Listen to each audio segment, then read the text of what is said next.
এই মুহূর্তে একটু পত্রিকার পাতায় চোখ রাখতে চাই। পত্রিকার প্রধান প্রধান শিরোনামগুলো একটু আপনাদের জানিয়ে দিতে চাই। আমার কাছে প্রথমেই রয়েছে সত্যের সন্ধানে নির্ভীক যুগান্তরের একটি সংখ্যা। সেখানে প্রথমেই যে শিরোনামটি দেখতে পাচ্ছি, জামায়াত এনসিপি নির্বাচনী জোট গঠনে তোলপাড়, জুলাই তারুণ্যের স্বপ্নভঙ্গ। এনসিপির আদর্শের সঙ্গে জামায়াতের জোট যায় না, নজরুল ইসলাম খান। সাংগঠনিক ও রাজনৈতিক পলিসি থেকে সরে গিয়ে জোট তৈরি হচ্ছে সামান্তা শারমিন। এনসিপির অংশ হচ্ছেন না মাহফুজ। বেশিরভাগ শর্ত বাংলাদেশের স্বার্থ বিরোধী। বিদ্যুতের চুক্তি পর্যালোচনা করতে আদানিকে চিঠি। মাসিক বিল গুনতে হয় 1250 কোটি টাকা। এ পর্যন্ত দেয়া হয়েছে 29,000 কোটি টাকা। বেশি দামে বিদ্যুৎ কিনে পিডিবির লোকসান 14,000 কোটি টাকা। জাতীয় সংসদ নির্বাচন, আজ মনোনয়নপত্র জমার শেষ দিন। প্রথম দিন অফিস করলেন তারেক রহমান। ঢাকা 17 ও বগুড়া 6 আসনে মনোনয়নপত্রে স্বাক্ষর। নির্বাচন পরিচালনা কমিটি সহ কয়েকটি বৈঠক। সংকটাপন্ন টেক্সটাইল শিল্প আইসিইউতে 12,000 কোটি টাকার সুতা অবিকৃত। 250টি গার্মেন্ট ও 50টি টেক্সটাইল মিল বন্ধ। এই সরকারের পুরোটাই ব্যর্থতা, শওকত আজিজ রাসেল। হালুয়াঘাট সীমান্ত দিয়ে পালিয়েছে হাদির খুনি। ডিএমপির বরাতে এই শিরোনামটি করা হয়েছে। হাদি হত্যার বিচার দাবি, অবরুদ্ধ শাহবাগ, আজও অবস্থান। বিশেষজ্ঞ মত, আদর্শের চেয়ে ক্ষমতার রাজনীতি বেশি লক্ষণীয়। এ সম্পর্কিত একটি বিস্তারিত প্রতিবেদন রয়েছে, দর্শক চাইলে আপনারা পড়ে দেখতে পারেন। শপথ নিলেন নতুন প্রধান বিচারপতি জুবায়ের রহমান। একটু শেষ পাতায় চোখ রাখতে চাই, সেখানেও বেশ কিছু শিরোনাম রয়েছে, সেগুলো দর্শক আপনাদের একটু জানিয়ে দিতে চাই। ফিরে দেখা 2025, আইন শৃঙ্খলায় অস্বস্তি বছর জুড়ে। এ সরকারের জন্য বড় চ্যালেঞ্জ জুলাই যোদ্ধা ও ইনকিলাব মঞ্চের মুখপাত্র ওসমান হাদির খুনিদের গ্রেফতার ও বিচার। প্রতিদিন ঝরছে প্রাণ, পথে পথে ছিনতাই আতঙ্ক। খালেদা জিয়ার শারীরিক অবস্থা এখনো জটিল। আদর্শিক ঐক্য হয়নি, এটি নির্বাচনী সমঝোতা। নাহিদ ইসলাম। -10 ডিগ্রি সেলসিয়াসে কাঁপছে সৌদি। জেকে বসা শীত থাকবে আরও কয়েকদিন। 143 আসনে জয়ের আশা ইসলামী আন্দোলনের। নিবন্ধন অধিদপ্তর স্থানান্তরের উদ্যোগ, পাল্টা যুক্তি দিল রেজিস্ট্রেশন সার্ভিস অ্যাসোসিয়েশন। এরপরেই যে শিরোনামটি ডান দিকে দেখতে পাচ্ছি, কেরানীগঞ্জে মাদ্রাসায় বিস্ফোরণ, জঙ্গি কার্ড খেলার বিষয়ে সতর্ক থাকার আহ্বান। সন্ত্রাস বিরোধী আইনে মামলা, 3 নারীসহ 6 জন রিমান্ডে। চট্টগ্রাম 4, 6, 10 ও 11 আসন, খসরু, আকবর, আসলাম ও সাইদ এই আস্থা বিএনপির। মিমি, এই ছিল আমার হাতে থাকা যুগান্তর থেকে প্রধান প্রধান শিরোনামগুলো। ধন্যবাদ রাব্বি আপনাকে। আমার কাছে দৈনিক ইত্তেফাকের একটি সংখ্যা আছে। দৈনিক ইত্তেফাকে শুরুতেই আসলে 4টা কলাম বিভক্ত করা, এবং সেখান থেকে যদি গুরুত্বপূর্ণ শিরোনামগুলো বলে দিই, 4টা গুরুত্বপূর্ণ শিরোনামে এখানে রাখা হয়েছে। প্রথমত, শপথ নিলেন প্রধান বিচারপতি জুবায়ের রহমান চৌধুরী। জাতীয় স্মৃতিসৌধে মুক্তিযুদ্ধের বীর শহীদদের প্রতি শ্রদ্ধা। এবং তারই ঠিক পাশের কলামে রয়েছে ত্রয়োদশ সংসদ নির্বাচন নিয়ে লড়াই হবে 2 জোটে। বিএনপির সঙ্গে আসন সমঝোতায় 12টি দল। এবং চুম্বক অংশে আরও বলা আছে যে জামায়াতের 8 দলীয় জোটে যুক্ত হলো এনসিপি এলডিপি। এই জোট দেশ গঠনে সব পারপাস কভার করার জন্য। ডক্টর শফিকুর রহমানের এমনটাই মন্তব্য। এবং সেই সাথে আসন সমঝোতার আলোচনা চলমান রেখে 300 আসনে মনোনয়নপত্র জমা দেওয়ার ঘোষণা ইসলামী আন্দোলনের। জামায়াতের সঙ্গে জোট, তীব্র প্রতিক্রিয়া এনসিপিতে। সংখ্যাগরিষ্ঠের মতামতই সিদ্ধান্ত, নাহিদ এমনটা জানিয়েছেন। এবং সেই সাথে রাষ্ট্র সংস্কার আন্দোলন তাদের সঙ্গে চুক্তিভঙ্গের কথা উল্লেখ করছে। সামান্তা শারমিনের এমনটা মন্তব্য। এবং সেই সাথে তাসনিম জারার পর তাসনুভা জেবিন সহ একাধিক নেতার পদত্যাগ, নির্বাচন না করার সিদ্ধান্ত মনিরা শারমিনের।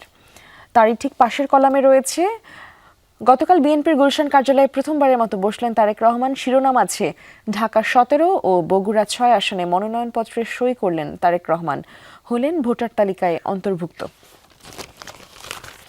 সংকটময় মুহূর্ত পার করছেন খালেদা জিয়া, শয্যা পাশে তারেক রহমানের অশ্রুসিক্ত মোনাজাত। সংখ্যালঘু পরিস্থিতি নিয়ে ভারতের মন্তব্য প্রত্যাখ্যান বাংলাদেশের। ভারতের সংখ্যালঘু হত্যার ঘটনায় গভীর উদ্বেগ ঢাকার। ওসমান হাদি হত্যা, এই নিয়ে আছে একটি শিরোনাম। স্বাভাবিকভাবেই থাকার কথা, যেহেতু জানেন যে ওসমান হাদি হত্যার বিচার দাবিতে গতকালও ইনকিলাব মঞ্চে দুপুরের পর রাজধানী শাহবাগ মোড় অবরোধ করে সেখানে আন্দোলন করা হয়। এবং যে শিরোনামটি আপনাদেরকে জানাতে চাচ্ছিলাম, সারা দেশে সর্বাত্মক অবরোধ পালন, আজ সারা দেশে শিক্ষার্থী স্বাধীনতাকামীদের শাহবাগে আসার আহ্বান ইনকিলাব মঞ্চের। ওসমান হাদি রাজনৈতিক হত্যাকাণ্ডের শিকার, পুলিশের মন্তব্য এমনটি, এবং সেই সাথে শিরোনাম আছে ভারতে পালিয়ে গেছে 2 খুনি, মেঘালয়ে 2 সহযোগী গ্রেফতার। ফয়সাল ভারতে নেই, কেউ গ্রেফতারও হয়নি, এমনটাও কিন্তু বক্সে উল্লেখ করা আছে। এবং সেই সাথে সারা দেশে 2780 প্রার্থীর মনোনয়নপত্র সংগ্রহ, জমা দেওয়ার শেষ দিন আজ। অবৈধ অস্ত্র উদ্ধারে স্বরাষ্ট্র মন্ত্রণালয়কে চিঠি। রাব্বি, এই ছিল আমার কাছে। মিমি, আমার কাছে আমার দেশের একটি অনলাইন সংখ্যা রয়েছে, সেখান থেকে প্রধান প্রধান শিরোনামগুলো একটু দর্শক আপনাদের জানিয়ে দিতে চাই। শেষ মুহূর্তে জামায়াতের চমক, এলডিপি ও এনসিপিকে যুক্ত করে 10 দলীয় নির্বাচনী জোট, আসন সমঝোতা শেষ পর্যায়ে। অফিস শুরু করলেন তারেক রহমান। সংবাদ সম্মেলনে নাহিদ, বৃহত্তর ঐক্যের প্রয়োজনে জামায়াত জোটে এনসিপি। সারা দেশে 3000 প্রার্থীর মনোনয়নপত্র সংগ্রহ, জমার শেষ দিন আজ।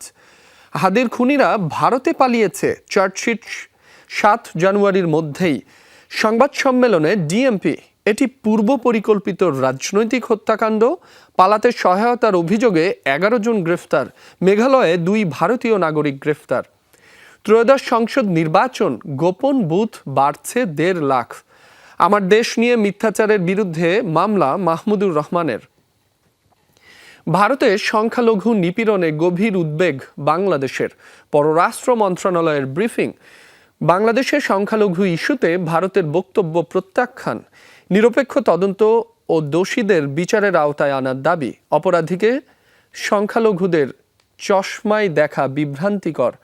ভারতের বিভিন্ন স্থানে মুসলিম ও খ্রিস্টানদের ওপর সহিংসতা। মিমি, এই ছিল আমার হাতে থাকা আমার দেশের প্রথম পাতা থেকে প্রধান প্রধান শিরোনামগুলো। অনেক ধন্যবাদ রাব্বি। আমার কাছে সমকালের একটি সংখ্যা আছে, সমকালে চোখ রাখলে আপনাদের জন্য প্রথমে যে শিরোনামটি থাকছে, 30 আসনে জামায়াতের সঙ্গে গেল এনসিপি। এবং চুম্বক অংশে আরও বলা আছে, সংসদ নির্বাচনে 31 আসন পেয়ে অসন্তুষ্ট চরমোনাই, খেলাফত 13, অন্য 6 দল 15 আসন, জোটে অলির এলডিপি, অপেক্ষায় এবি পার্টি। এবং সেই সাথে অভ্যুত্থানের নারী মুখগুলো কেন এনসিপি নিয়ে ক্ষুব্ধ, আসন সমঝোতার সিদ্ধান্তকে আত্মঘাতী বললেন সামান্থা। বক্সে এই বিষয়টি উল্লেখ করে দেয়া আছে। সেই সাথে নারী নেতৃত্বের বেশ কয়েকজনের ছবি এখানে যুক্ত করা আছে, দর্শক দেখতে পাচ্ছেন নিশ্চয়ই। এবং তারই ঠিক পাশের শিরোনাম যেটি রয়েছে, অর্ধশত আসনে বিদ্রোহী প্রার্থী নিয়ে চিন্তিত বিএনপি। ইনকিলাব মঞ্চের সর্বাত্মক অবরোধ, নতুন 4 দাবি। এবং ওসমান হাদি হত্যার বিচার দাবি নিয়ে তারা যেটা বলছেন সেটা হচ্ছে, আজ তাদের যে দাবির অন্যতম, আজ সারা দেশের শিক্ষার্থীদের শাহবাগে আসারও আহ্বান করেছেন এজন্য তারা। এবং সেই সাথে ঢাকার বাইরে বিভিন্ন স্থানে কর্মসূচিও পালন করা হবে। সংবাদ সম্মেলনে ডিএমপি, ওসমান হাদি হত্যার প্রধান 2 আসামি ভারতে পালিয়েছে, তিনি এমনটা জানিয়েছেন। এবং সেই সাথে সিলেট থেকে নির্বাচনী কাজ শুরু করবেন তারেক রহমান। প্রথমবার বসলেন চেয়ারপারসনের রাজনৈতিক কার্যালয়ে, বৃহস্পতিবার সিলেট যেতে পারেন। ঢাকা 17 ও বগুড়া 6 আসনে প্রার্থী হিসেবে ফর্ম পূরণ। বডি ক্যামেরা কেনার দায়িত্ব পেলেন 64 জেলার এসপি। শুধু ঝুঁকিপূর্ণ কেন্দ্রেই তারা এটা ব্যবহার করতে পারবেন, সেটাও কিন্তু বলে দেয়া আছে। এবং একেবারে বাম দিকের নিচের কলামে যদি খেয়াল করেন, বক্সে শীত নিয়ে আলাদা 2টো শিরোনাম রয়েছে। জানুয়ারিতে শীতের তীব্রতা বাড়তে পারে এমন শঙ্কা আছে। এবং সেই সাথে শীতজনিত রোগের প্রকোপ, শিশু হাসপাতালে চাপ। এই ছিল আমার কাছে রাব্বি। মিমি, আমার কাছে আজকের পত্রিকার একটি সংখ্যা রয়েছে, সেখানে প্রথমেই যে শিরোনামটি লাল কালিতে বোল্ড করে করা হয়েছে, ভোটে নতুন সমীকরণ, জামায়াতে ইসলামীর নেতৃত্বাধীন জোটে এনসিপি ও এলডিপি, আসন সমঝোতা প্রায় চূড়ান্ত, এনসিপি পেতে পারে 30টি। এনসিপিতে ক্ষোভ, কয়েকজন নেতার পদত্যাগ, 2 আসনে ভোটে লড়বেন তারেক। মনোনয়নপত্র জমা দেওয়ার শেষ দিন আজ। সাবসিডিয়ারি কোম্পানি গঠন করতে চাই বিআইডব্লিউটিসি, অধ্যাদেশের খসড়া। খুনের বিচার সহ 4 দফা দাবি ইনকিলাব মঞ্চের। একটু শেষ পাতায় চোখ রাখতে চাই, সেখানে শিরোনামগুলো দর্শক আপনাদের জানিয়ে দিতে চাই। বন্ধ 50 টেক্সটাইল মিল, একই পথে আরও 50টি। সংবাদ সম্মেলনে বিটিএমইএ কাজ হারিয়েছেন অন্তত 2 লাখ শ্রমিক। 72 ঘন্টার মধ্যে সরকারের উদ্যোগ চায় বিটিএমইএ। 8 আসনে লড়াইয়ে বিএনপিরই 24 জন। অবৈধ ভাটা ছড়াছড়ি, পোড়ানো হচ্ছে কাঠ, ঝালকাঠি জেলায় বৈধ অবৈধ মিলিয়ে ইটভাটা রয়েছে শতাধিক। জেলা পরিবেশ অধিদপ্তর বলছে 41 ভাটার মাত্র 19টি বৈধ। ঘন কুয়াশা, মেঘনায় জাহাজে লঞ্চের ধাক্কা। সাগর পথে পাচারকালে উদ্ধার 17। সেই 14 ভারতীয়কে ফের পুশ ইনের চেষ্টা। 4 সীমান্ত, 2 সীমান্ত দিয়ে 3 ভারতীয় সহ 8 জনকে পুশ ইন। একটু আন্তর্জাতিক পাতায় চোখ রাখতে চাই, সেখানেও বেশ কিছু শিরোনাম রয়েছে দর্শক, সেগুলো আপনাদের একটু জানিয়ে দিতে চাই। গৃহযুদ্ধের মধ্যেই ভোট গ্রহণ শুরু, মিয়ানমারের প্রতীক্ষিত নির্বাচন। ফিলিস্তিনি গ্রাম অবরোধ করেছে ইসরায়েল। বৈঠকের আগে ইউক্রেনের রাশিয়ার হামলা। রাশিয়া ইউক্রেন যুদ্ধ, বিদ্যুৎহীন হয়ে পড়েছে 10 লক্ষাধিক ঘরবাড়ি। কিয়েভ ও আশপাশে প্রায় 500 ড্রোন ও 40টি ক্ষেপণাস্ত্র নিক্ষেপ করেছে রুশ সেনাবাহিনী। আজ ট্রাম্পের সঙ্গে নেতানিয়াহুর বৈঠক। খাদে বাস পড়ে গুয়াতেমালায় নিহত অন্তত 15। তাইওয়ানে 7 মাত্রার শক্তিশালী ভূমিকম্প। সৌদি আরবে 18,000-এর বেশি প্রবাসী গ্রেফতার।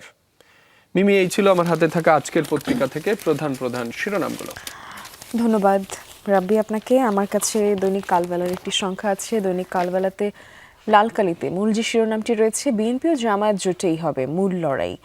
এবং সেখানে ঢাবি রাষ্ট্রবিজ্ঞান বিভাগের অধ্যাপক কাজী মোহাম্মদ মাহবুবুর রহমানের একটি উক্তি যদি একেবারে বলে দেই, 24-এর 5 আগস্টে যারা সমর্থক, সেই দলগুলো একে অপরের সঙ্গে প্রতিদ্বন্দ্বিতা করবে, এটাই স্বাভাবিক। সেই মেরুকরণ হচ্ছে এখন, এবং সেখানে বিএনপির শক্তিশালী অবস্থান আছে। তাদের জোট অনেক পুরাতন। বিএনপির এই শক্তিশালী স্থিতিশীল অবস্থানের বিপরীতে জামায়াতে ইসলামীর নেতৃত্ব, ইসলামী দলগুলোর আরেকটি জোটও দৃশ্যমান। জামায়াতের নির্বাচনী ট্রেনে চড়ল এলডিপি এনসিপি। বাহ, চমৎকার শিরোনাম। এবং সেই সাথে দিনাজপুর 3 আসনে খালেদা জিয়ার পক্ষে মনোনয়নপত্র জমা, এবং ঢাকা 17 আসনেও প্রার্থী হবেন তারেক রহমান, এবং প্রার্থ লড়বেন ভোলায়। ব্যারিস্টার আন্দালিব রহমান প্রার্থর কথা বলা হচ্ছে। এবং সেই সাথে তারেক রহমান গুলশানে অফিস শুরু করলেন, সেই বিষয়টিও আমরা জেনেছি ইতিমধ্যেই। এনসিপির 2 নেত্রীর পদত্যাগ, 2 জনের নিষ্ক্রিয় থাকার ঘোষণা। এবং সেটি হচ্ছে ঢাকায় পাচ্ছে অন্তত 5 আসন। শীর্ষ পর্যায়ের 2 নেতার আসন পরিবর্তন, 30 থেকে 35টি আসন নিয়ে দর কষাকষি। আসিফকে নিয়ে ধোঁয়াশা, এনসিপির অংশ হচ্ছেন না মাহফুজ। সংখ্যালঘুদের অবস্থা নিয়ে দিল্লির মন্তব্য প্রত্যাখ্যান ঢাকার। শেষের চমকে নয়া আমেজ চট্টগ্রাম বিএনপিতে। এবং যদি প্রথম আলো থেকে একটা, সবটাতেই মোটামুটি একই রকম শিরোনাম, প্রথম আলো থেকে একটা ব্যতিক্রমী শিরোনাম পেয়েছি, সেটা হচ্ছে খালেদা জিয়ার আসনগুলোতে বিকল্প প্রার্থী প্রস্তুত রাখা হয়েছে। এবং বিএনপির 2 দফায় 272 আসনে আনুষ্ঠানিকভাবে এখন প্রার্থী ঘোষণা করা হয়েছে, এবং মিত্র ও শরিকদের জন্য ছেড়েছে তারা 15টি আসন, এবং বাকি 13টি আসনেও মনোনয়ন চূড়ান্ত। তাদের নাম ঘোষণা করা হয়নি যদিও। এ ছিল আমার কাছে রাব্বি। মিমি, একটি বিষয় লক্ষণীয়, যেহেতু নির্বাচন একেবারেই সামনে, ফেব্রুয়ারিতেই নির্বাচন 12 তারিখ, সেক্ষেত্রে যে রাজনৈতিক ইস্যুগুলো রয়েছে সেগুলোই প্রাধান্য পেয়েছে। রাজনীতির মাঠ সরগরম। সবচেয়ে বেশি যেটি আলোচ্য, জামায়াত এনসিপি নির্বাচনী জোট গঠন নিয়ে যে তোলপাড় চলছে গতকাল থেকেই। এবং সেখানে আমরা নারীদের প্রতিক্রিয়া, বিশেষ করে এনসিপির দলের ভিতরেই আমরা একটু তাদের প্রতিক্রিয়ার খবরাখবর যেমনটা জানছি, কিন্তু সেখানে নারীদের প্রতিক্রিয়া যেন বেশি চোখে পড়ছে। তারা এই বিষয়টিকে সহজভাবে মানতে পারছে না। এটা মিশ্র প্রতিক্রিয়া জানিয়েছে দেশজুড়ে মানুষ, ইতিবাচক নেতিবাচকভাবে যে যার মতন করে। কিন্তু নারীদের মধ্যে, এনসিপির যারা নারীর নেতৃত্ব রয়েছেন, তাদের মধ্যে এটা মেনে না নেওয়ার প্রবণতা, এবং এটাকে প্রতিবাদ করার একটা অন্তত মৌন প্রতিবাদ হলেও তারা করেছেন। হয়তো দল থেকে পদত্যাগ করেছেন, বা এখন স্বতন্ত্র, এবং স্বতন্ত্র প্রার্থী হয়ে তারা লড়বেন। তো এই বিষয়গুলো কিন্তু দেখেছি। একেবারেই তাই। আরো একটি শিরোনাম বা খবর বেশ গুরুত্বপূর্ণ মনে হচ্ছে, বন্ধ 50 টেক্সটাইল মিল, একই পথে আরো 50টি। এরই মধ্যে কর্মসংস্থান হারিয়েছেন অন্তত 2 লাখ শ্রমিক। এই যে বিপুল পরিমাণ শ্রমিক কর্মসংস্থান হারালো, তাদের যে বিকল্প কর্মসংস্থানের ব্যবস্থা কিভাবে হবে সেটিও কিন্তু যারা সংশ্লিষ্ট রয়েছে তাদের ভাবনার বিষয়। আর সে সকল পরিবারের জন্য এটি দুশ্চিন্তার বেশ। নিঃসন্দেহে নিঃসন্দেহে, কারণ দিন শেষে আমাদের রুটি রুজির কথা ভাবতেই হয়। আমি একেবারেই আপনি তাই। এখানে বসেও আছি সেই রুটি রুজির জন্যই। তো এমনটা না হোক, হুট করে একটা কারখানা বন্ধ না হয়ে যাক,